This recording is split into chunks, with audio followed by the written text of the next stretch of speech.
주일 아침 하나님께 주시는 생명의 말씀은 에스겔서 3장 17절에서 19절, 그리고 고린도 후서 5장 18절에서 19절 이렇게 두 군데 보도록 하겠습니다. 먼저 에스겔서 3장 17절에서 19절입니다.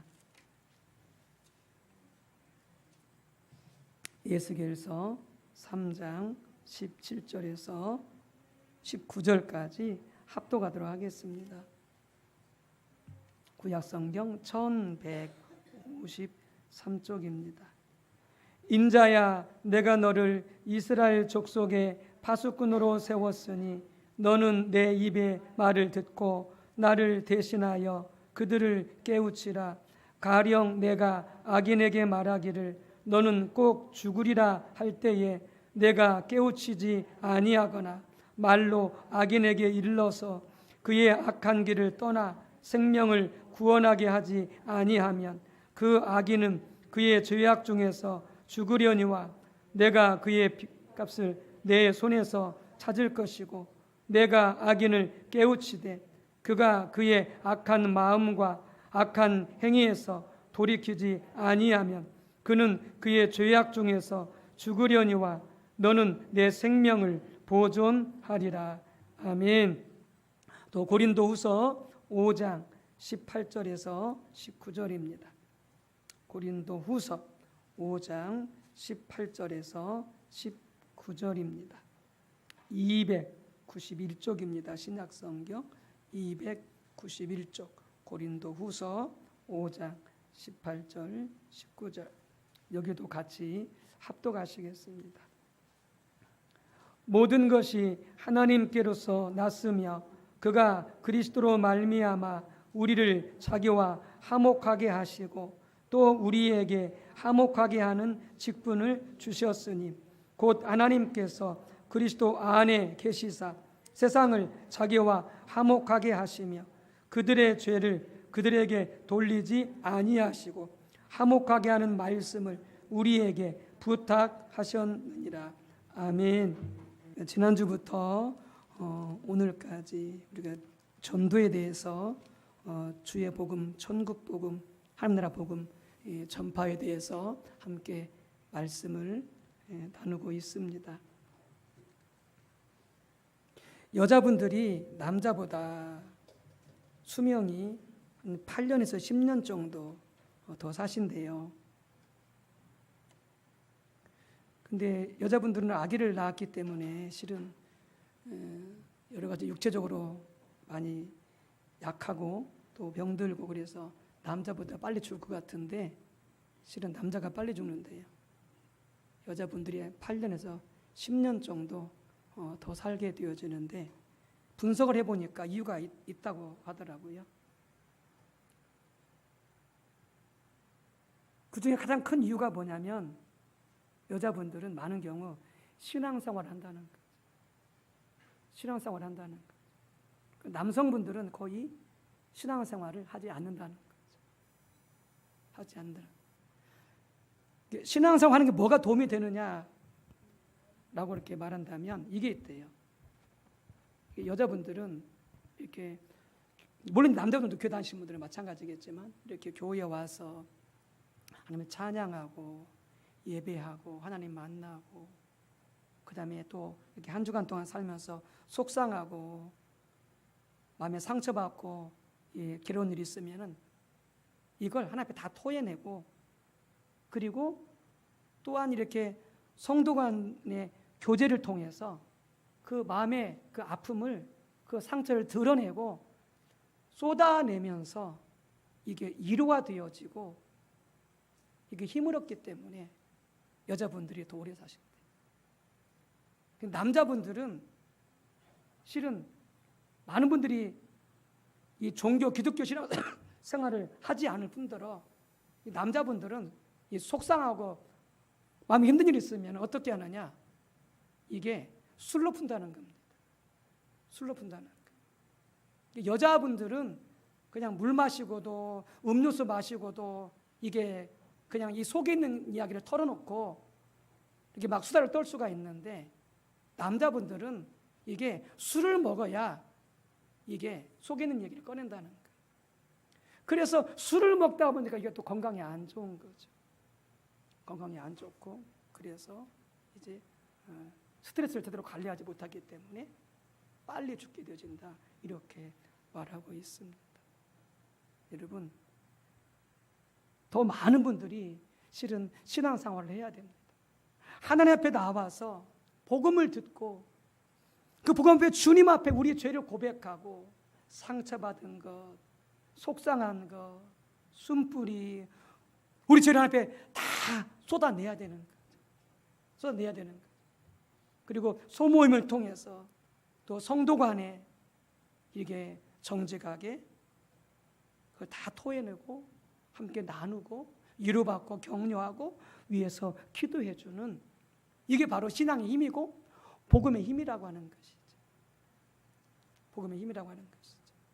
그래서 우리는 복음을 전해야 됩니다. 죽어서 천국 가기 위해서뿐만이 아니라 이 땅에 살면서 정말로 참다운 삶을 살고, 그리고 더 건강한 삶을 살기 위해서도 반드시 신앙은, 하나님은 우리에게 필수다라고 하는 것이죠. 필수다. 그래서 이제 복음을 전해야 되는데, 우리가 지난 시간 살펴보았듯이 이렇게 복음을 전하는 것은, 천국 복음을 전하는 것은 바로 예수님의 우리 인생에 주신 가장 큰 명령이다라고 하는 것이죠. 가장 큰 명령. 이때 우리 인생이 살면서 가장 큰 사명이 뭐냐? 천국 복음을 전파하는 것이다, 그 말입니다. 이 주님의 대명령이다라고 하는 것이죠.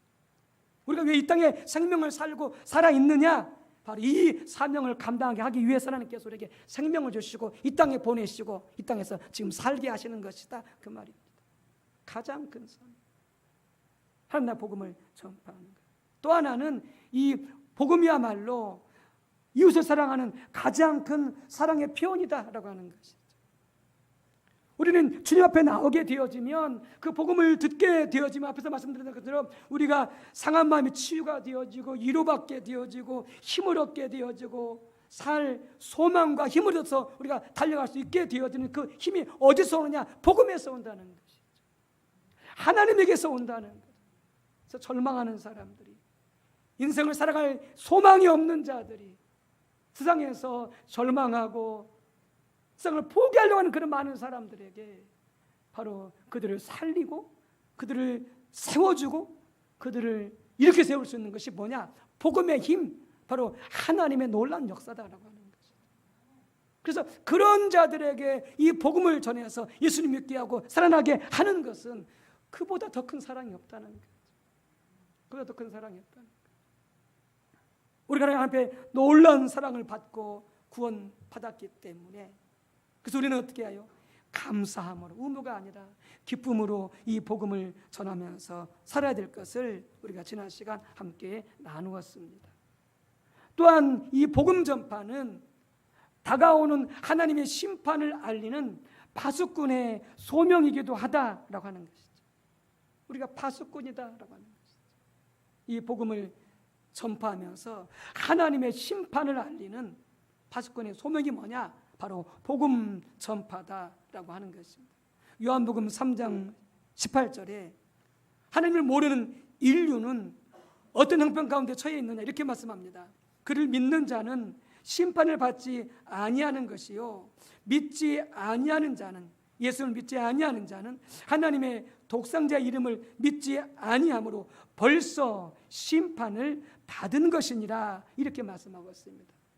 예수를 믿지 않는 자, 하나님을 믿지 않는 모든 인류는 이미 심판을 받았다는 것이죠. 이미 사형이 확정되었다는 것입니다. 사형 집행이 안 됐을 뿐이지 이미 사형이 언도되었다라고 하는 것입니다. 사형수 처지라는 것이죠. 사형수 신분이라는 거죠. 그런데 그렇게 이미 사형수가 되어져 버린 주님을 알지 못하는 인류에게 유일한 그들을 구할 수 있는 처방이 뭐냐? 그게 복음이라는 것이죠. 복음. 그래서 로마서 1장 16절에 내가 복음을 부끄러워하지 아니하노니, 이 복음은 모든 믿는 자에게 구원을 주시는 하나님의 능력이 됨이라.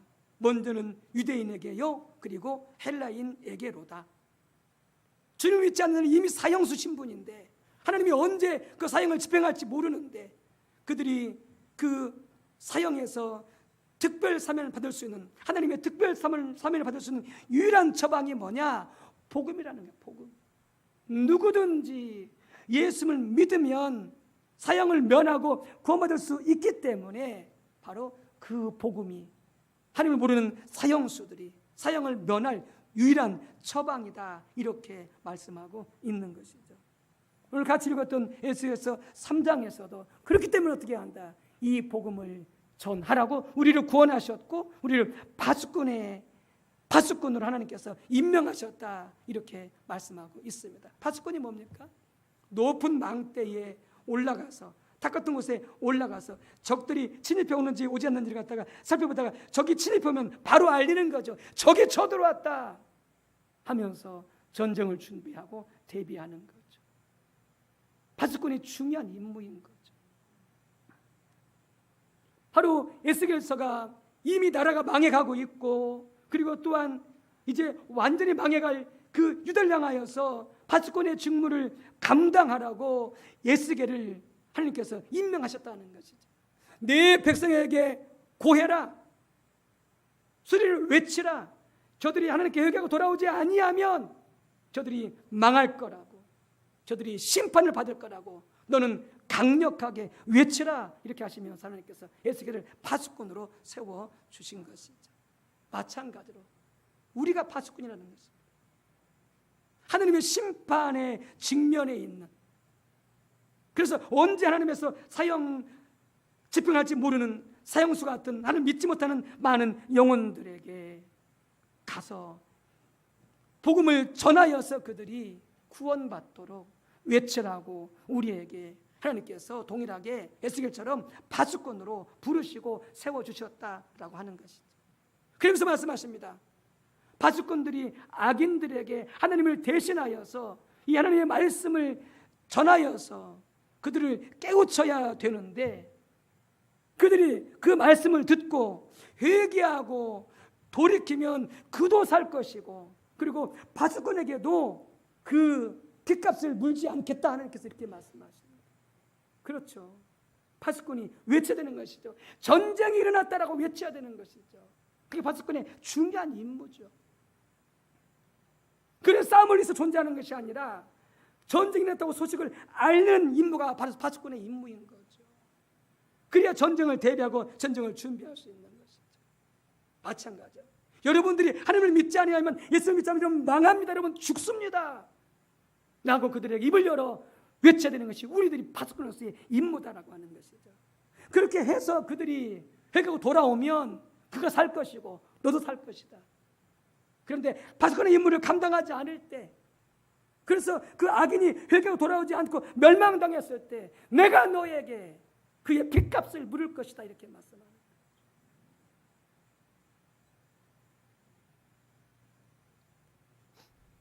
그 사도 바울이 말하는 거죠. 자신이 복음을 전하지 않으면 자신에게 화가 있을 거라고 말하는 거예요. 같은 맥락입니다. 왜요? 복음을 전하여서 그가 구원받으면 정말 좋은 일이고, 구원받지 못하더라도 파수꾼의 임무를 감당했기 때문에 화는 면한다는 거죠. 그러나 복음을 전함에도 불구하고 전하지 아니할 때에 악인은 지금 돌아오지 않으면 당연히 멸망당하겠지만 그 책임을 내가 너한테 묻겠다, 이렇게 말씀합니다. 왜? 하나님이 그 직무를 주셨는데 감당하지 않았기 때문에, 너 때문에 그 악인이 죽었기 때문에 너에게 그 핏값을 물을 것이다, 이렇게 말씀하시기 때문에 바울이 말하면 복음을 전하지 않으면 내가 화로다, 이렇게 말하는. 복음은 전해되고 전해되지 않는 그런 사명이 아니라 반드시 복음을 전할 사명을 우리가 부여받은 것입니다. 그래서 먼저 구원해 주신 것입니다. 그 모든 하나님의 값을 다 지불해서 우리를 구원하시고 그 파수꾼의 사명을 감당하라고 구원해 주신 것입니다. 아멘. 감당해야 되는 거예요. 우리가 깨어 각성해서. 사도 바울은 말합니다. 고린도서 9장 16절에 내가 복음을 전할지라도 자랑할 것이 없음은 내가 부득불할 일입니다. 만일 복음을 전하지 아니하면 내게 화가 있을 것이로다. 이렇게 말씀하는 거죠. 화가 있을 것이로다. 유다서 1장 23절에 말씀합니다. 또 어떤 자를 불에서 끌어내어 구원하라. 또 어떤 자를 그 육체로 더럽게 옷까지 미워하되 두려움으로 긍휼히 여기라 말씀하시면서, 전도는 뭐냐? 바로 불에서 끌어내어 구원하는 것을 전도다 이렇게 말씀하고 있습니다. 하나님을 모르는 자, 예수를 모르는 자, 지금 어떤 상태 가운데 그들이 불 가운데 있다는 거죠. 지옥 불 가운데 있다는 거죠. 멸망의 불 가운데 있다는 거죠. 복음을 전하는 것은 그 지옥 불에서, 멸망의 불에서 끌어내는 것이다 이렇게 말씀하고 있는 것이죠. 겉으로는 잘 살 수 있습니다. 행복할 수 있습니다. 돈도 많이 수 있습니다. 명예도 쓸 수 있습니다. 그러나 주님을 모르는 모든 인생들은 그들은 지금 지옥불에서 사는 것이, 지옥불에서 사는 것이. 그들을 끌어내야 되는 거죠. 복음을 전해서 이게 바수권의 사명이다 이렇게 말씀하고 있는 것이죠. 주님 왜 우리를 구원해 주셨는지, 왜 우리를 계속해서 사랑하시고 우리 함께 역사하고 계시는지, 이 사명을 감당하라고, 이 사명을 감당하라고 생명을 주시고 우리에게 사명을 주시고 계시는 것이죠.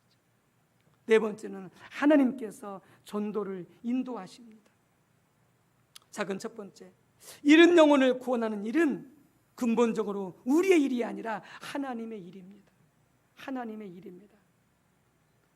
하나님이 세상을 자신과 화목케 하셨습니다.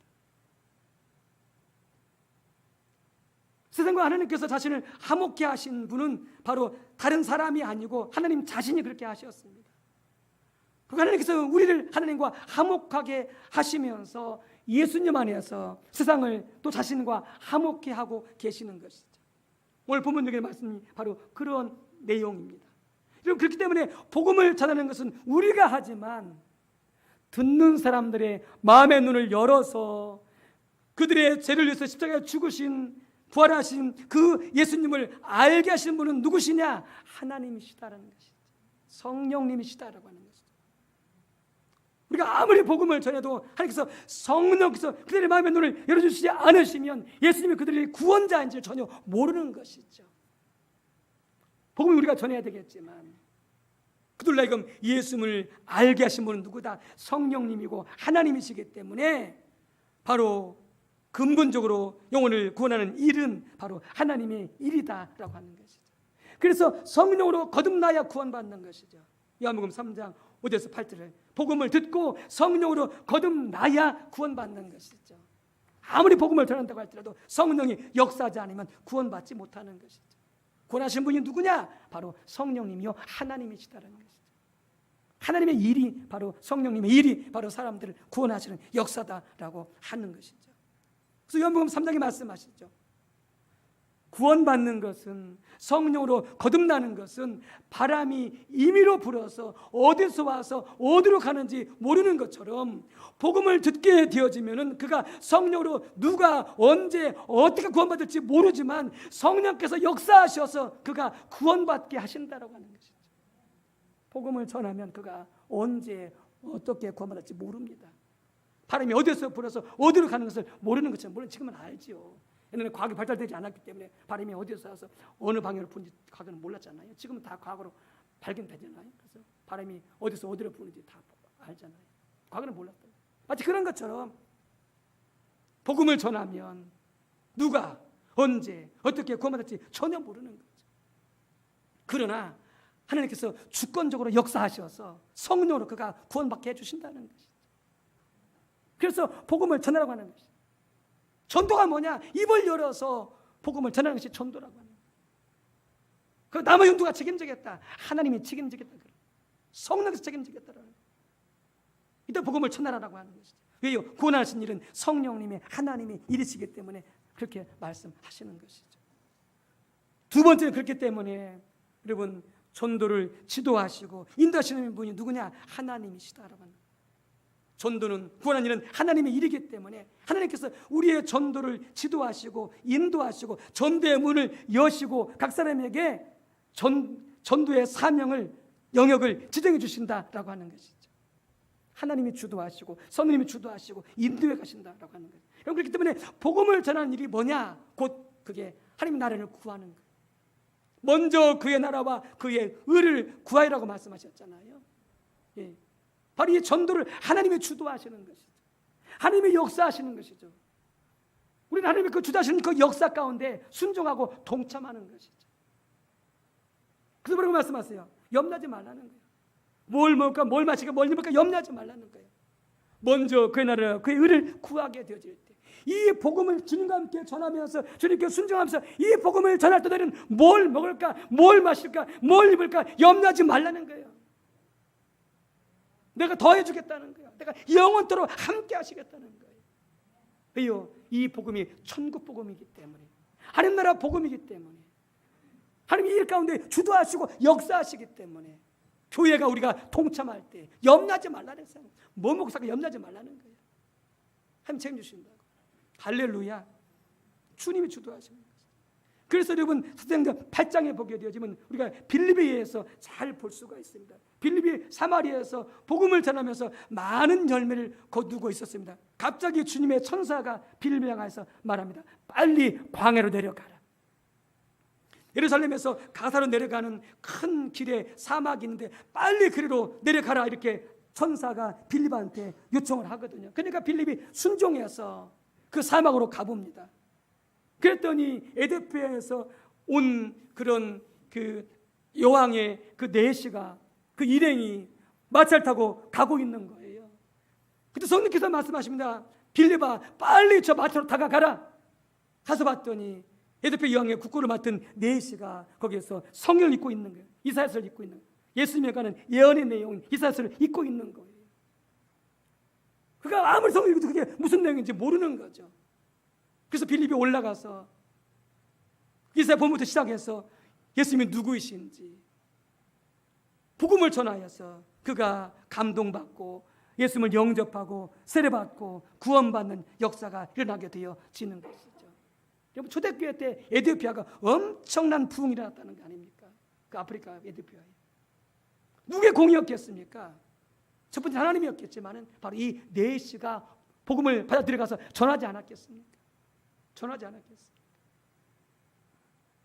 복음 전파 누가 주도하시느냐? 하나님이 주도하십니다. 성령님이 주도하십니다. 우리가 성령께 민감해야 되는 거죠. 하나님께 민감해야 되는 거죠.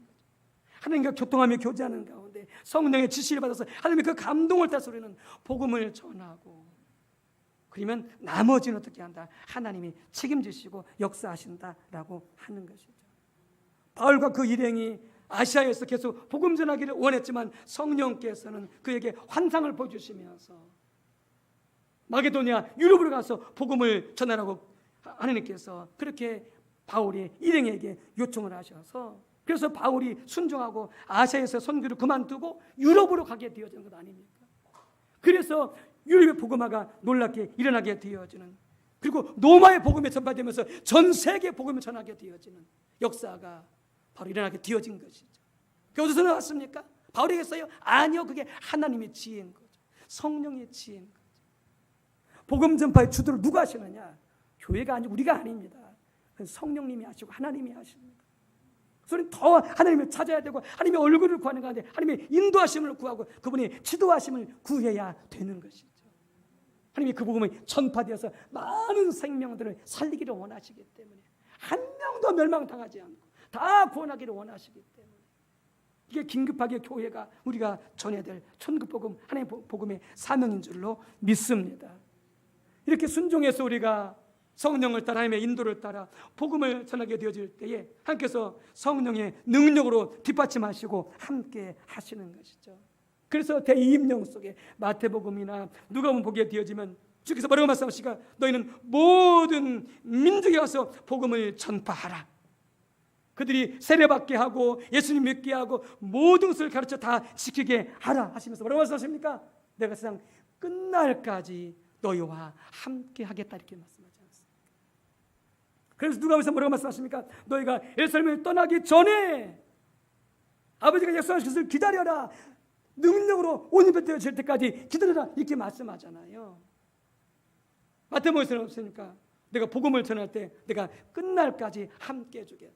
누가복음에서는요, 너희가 능력 받기 전까지는 예수님을 떠나지 말라 이렇게 말씀하시거든요. 그게 무슨 말입니까? 그래서 그들이 어떻게 합니까? 복음을 전하는 사명을 받고 예수님을 떠나지 않습니다.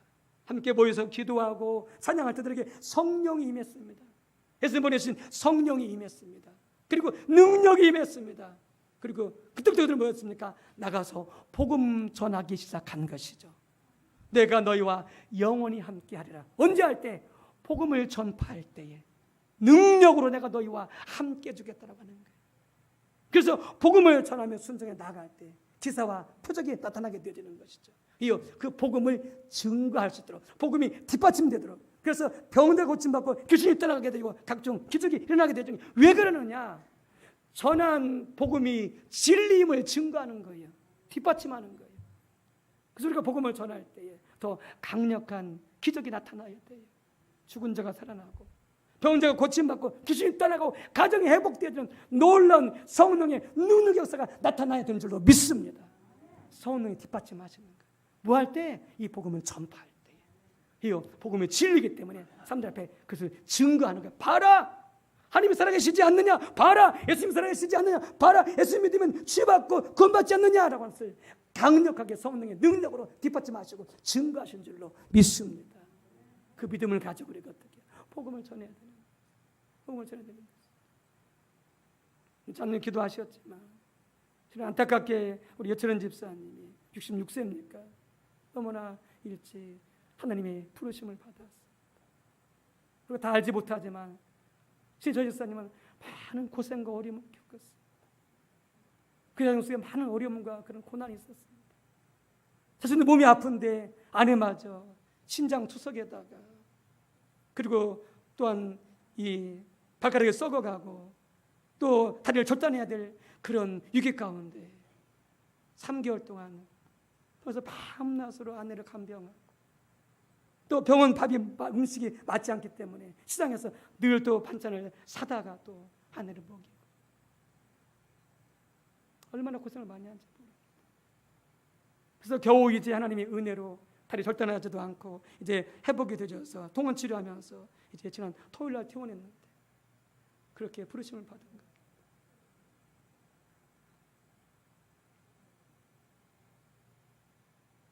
물론 저 집사님은 예수를 믿고 또 이런 하나님의 백성이었기 때문에 구원을 받았지.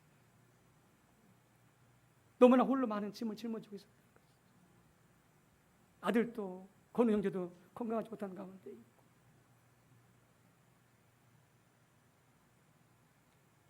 복음의 능력이 더 나타나야 되는 거예요. 구원의 능력, 치유의 능력, 회복의 능력, 강력한 성령의 능력이 더 강력하게 우리 교회 가운데 나타나야 되는 것이죠. 그러나 이 복음이 우리가 전파할 때 바스코스 이 사명을 가지고 전파할 때는 하나님께서 말씀 내가 성령으로 너희와 함께 하겠다. 능력으로 함께 하겠다. 가정을 돌아보시기 바랍니다. 우리 이웃과 주변을 돌아봐야 됩니다. 복음 필요한 모든 이들에게 담대하게 증거해서 그들이 구원받고 그들이 회복되어지고 그들이 더 온전한 가운데 나아갈 수 있도록 바스코스 사명 감당한 우리 모두가 다 되어주시기를 주님으로 축복합니다. 믿지 않는 가족, 이웃들 또 장기간 동안 결석하고 있는 우리 성도들 빨리 주님께 돌아와야 됩니다. 복음을 전하여서 기도가 달려가는 우리 모두가 다 되었으면 좋겠습니다.